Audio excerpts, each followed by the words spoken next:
Hey, I'm doing Toxic Communities by Dorceta E. Taylor, and I've gotten 2 complaints that I do them entirely too late and that I babble too much, which, also, I'm going to try something different. I'm going to break this thing down into 3s. So we're going to start right now. Chapter 3, Internal Colonialism. And if you hear anything in the background, like I do have children, so this is what happens when I do it during the day. Environmental justice activists contend that some parts of the country, such as Appalachia and the South, Southwest, and Native American reservations, are seen and treated as internal colonies when it comes to the extraction and processing of hazardous materials, the operation of hazardous industrial facilities, and the exposure of residents to dangerous environmental conditions. They contend that companies seek out and locate their facilities in these areas because they have high unemployment and low wages and are rich in resources that can be extracted and processed. These same communities are also sought out as sites for hazardous extraction, manufacturing processes, and waste disposal activities. According to the colonial thesis, states such as those in the South that rank lowest on environmental protection and policy emerge as attractive sites for hosting noxious facilities. Vig and Craft 2006. On my website I have the references in the index. So that statement is backed up by Vig and Craft 2006. Vig, V-I-G. Sociologist Beverly Wright, who lives in New Orleans, describes the South as backwards because of its social, economic, and environmental policies. Consequently, the region an environmental sacrifice zone, a dump for the rest of the nation's toxic waste. B. Wright, 2005. I do believe page 88. Colonialism. Robert Blauner, 1969, defines colonialism as a process by which one country controls the political activities and economic resources of another less developed and less powerful country. The colonization complex has 4 main components. 1. Forced entry of one country into the territory of another country. Altercation and destruction of the indigenous cultures and patterns of social organization of the invaded country. Domination of indigenous peoples by the invaders. And 4, the development of elaborate justifications for the invasion and subsequent behavior of the invaders. Internal colonialism and the center-periphery thesis. The term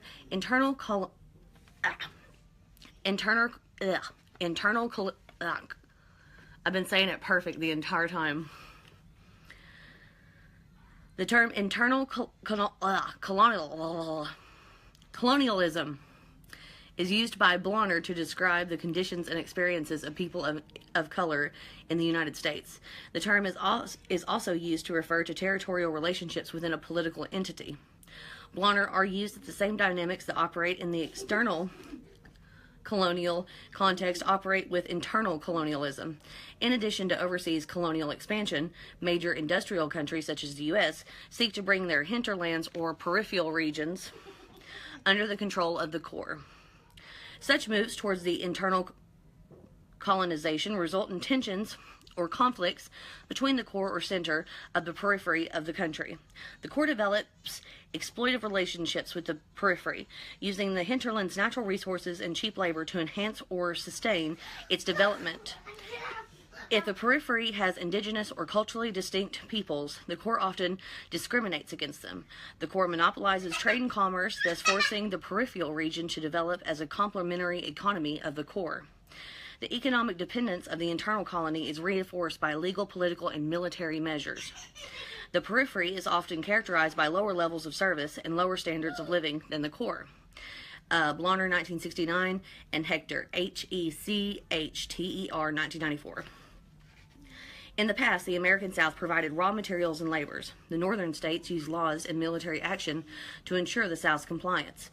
Today, some people describe the South and Native American reservations as internal colonies of the North, supplying natural resources, cheap labor, tax incentives, and land, serving as sites for noxious industrial facilities and military complexes, and hosting repositories for toxic waste from other parts of the country.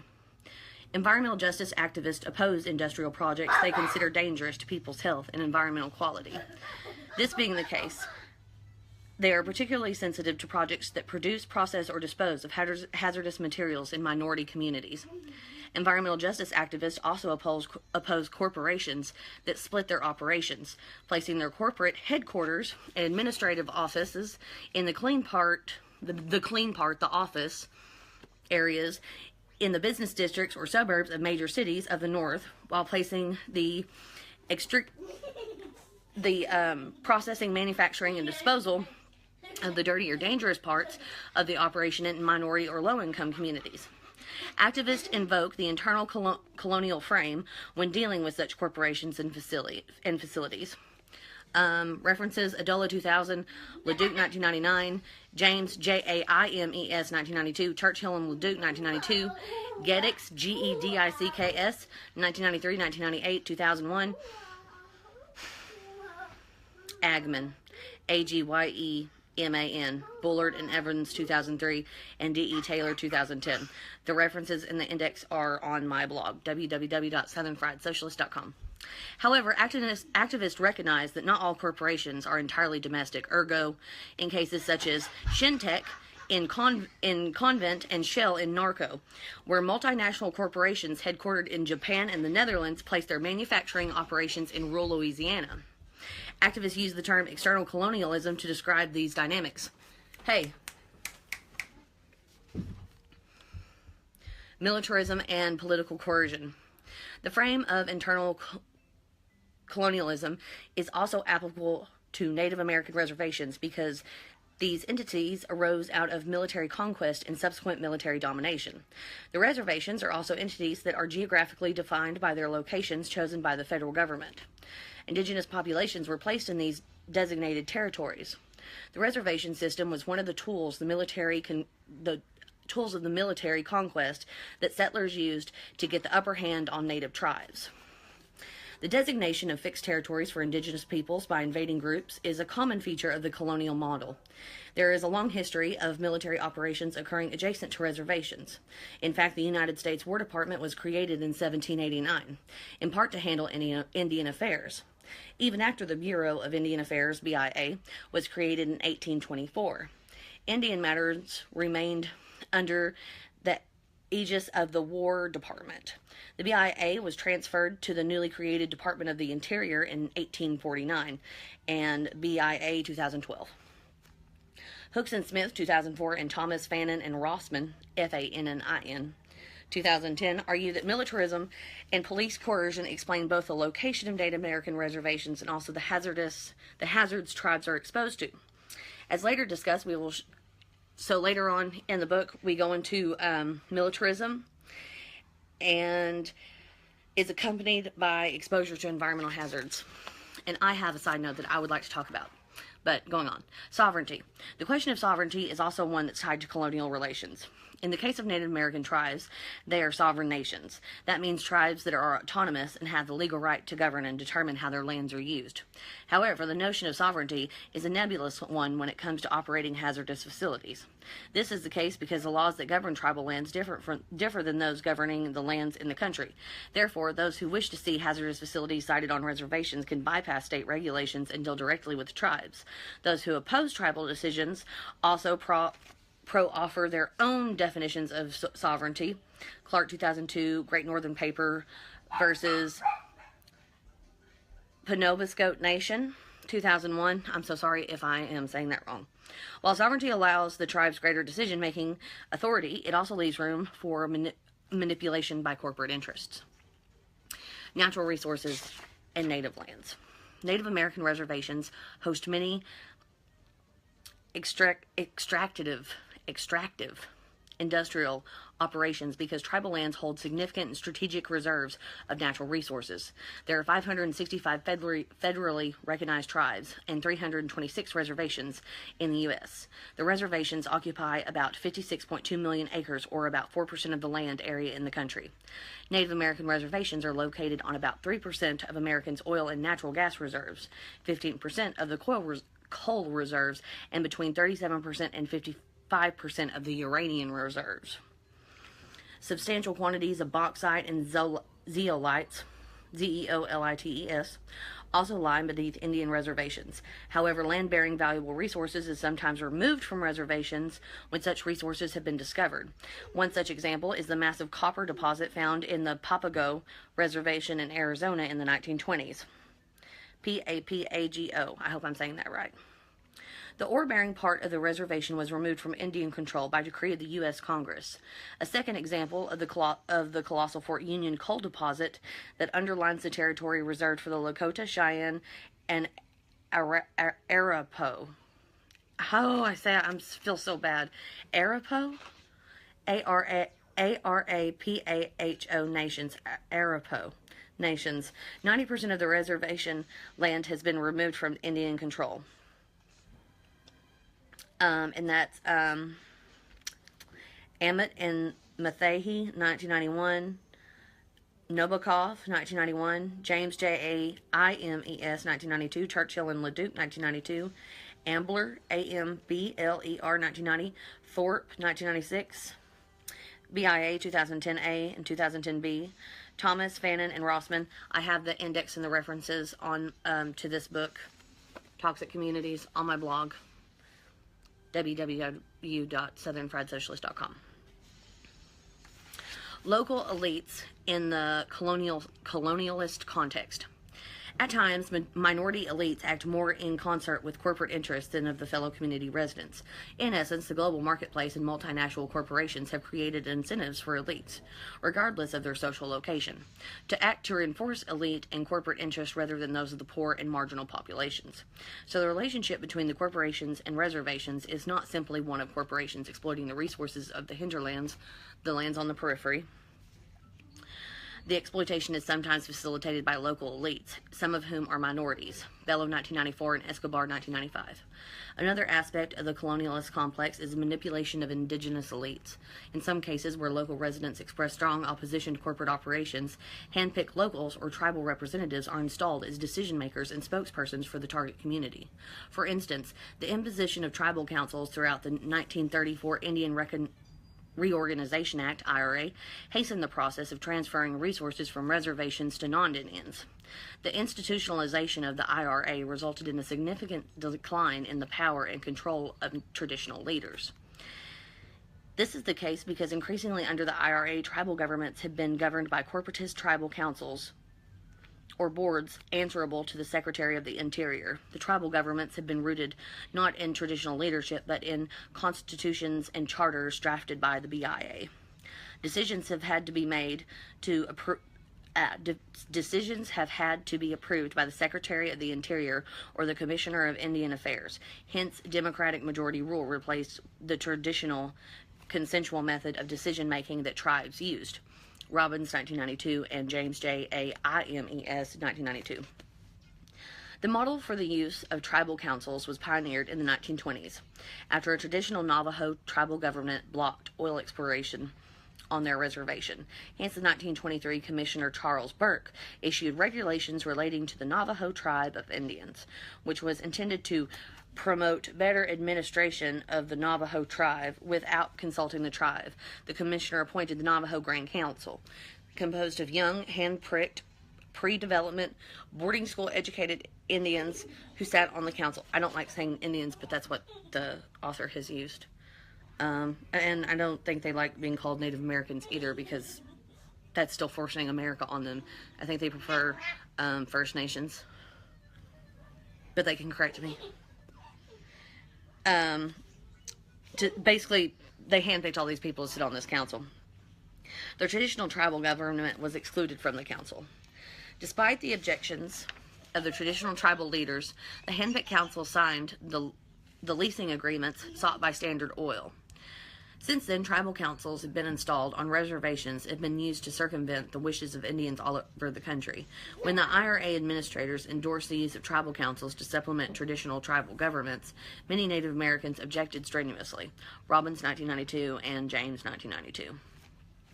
So that's the first part of Chapter 3, and I wanted to stop there because I kind of wanted to discuss something. So, like what we were talking, like what I just went over. So, Now, this one part that says, at times minority elites act more in concert with corporate interests than their fellow community residents. In essence, the global market, blah, blah, blah, blah. So they corrupted people on the inside and, like, gave them a bit of, like, power, like, gave them incentives to do that. And that is, like, exactly what happened. So, remember our last book study when we went over this? Okay, and it was telling you about how, basically after when Jim Crow and segregation and all that, every time they fought against them, it came back like in an evolved state, and like all those evolved states, and it like involved somewhere along the line of incentivizing something. They especially incentivized poor whites over the black community after Bacon's Rebellion, because they didn't want everybody getting on the same side. And so that's so like we just went over that. So like that's kind of like, you know, like I'm telling you, this is a foundational book. It tells you all sorts of history, and then once you know that book, you can like look at this and be like,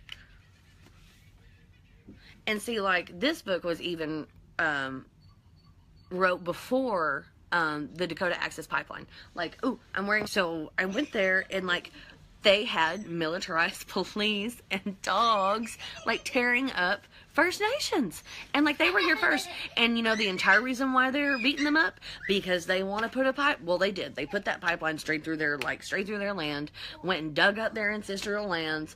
I mean, the government was on their side. I do believe that, like, from what I was hearing from, like, some of them on the ground, I do believe they're having, like, internal power struggles. It kind of sounds like this thing that I just read to you right here in our, you know, toxic community books, where, like, people are incentivized to be, like, you know, because right now we're going through this huge, like, the establishment versus, you know, everybody else. You know, 1 versus the 99. So, but I wanted to mention how that comment played into the Dakota Access Pipeline and also the new Jim Crow. And then there was also another thing that I wanted to really talk about, and let me find it. I don't know, it just kind of, I just can't believe the, well, in the colonization complex, there's 4 main components. This is what reminds me of, like, how, you know, because, like, we're at war with, like, so many different countries and whatnot. And then, like, we've always been colonizers. Like, always. Like, America is the shining star of colonization. Like, I'm not saying that with pride. I'm just saying, like, if you just want to, like, take something completely over it and, like, just screw it up until, like, it doesn't even know where it came from. America. But it's like the colonization complex has 4 main components. Forced entry into one country into the territory of another country. Okay, so think about all the war that's going on, like what we're doing. Okay? Alteration and destruction of indigenous cultures and patterns of social organization of the invaded country. Okay, so that comment right there. So, like, Hawaii had, like, a queen. I want to say Hawaii had a queen. They did, like, a king-queen system. Okay? And there's something like Adam ruins everything, and he's, you know, got it all on point. But, so basically what happened was, America was like, hey, look at that island over there. Like, kind of cozied on in, just kind of, because I think it was probably like Angry Birds when the pig showed up. So, just kind of cozied on in, and then they basically, like, forced old girl to sign over her entire island.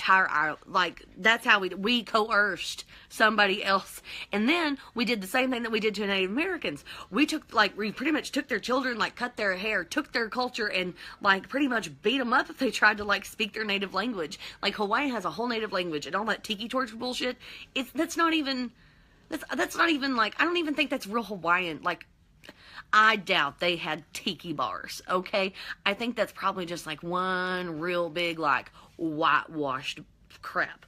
So Hawaii had a queen. I'm pretty sure that's what happened with Puerto Rico. You know, I'm pretty sure that's how we got Puerto Rico.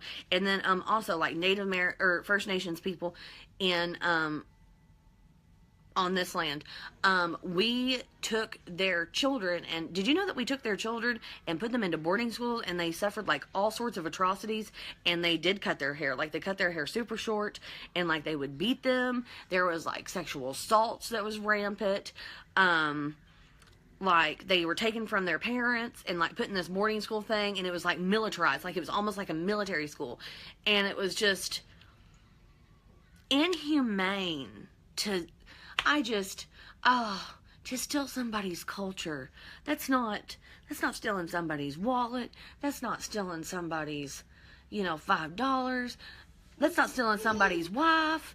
That's stealing somebody's culture is just, hello, darling. And then, well, so I think that pretty much covers what I was talking about, and we're done with the first part. So we'll catch you later.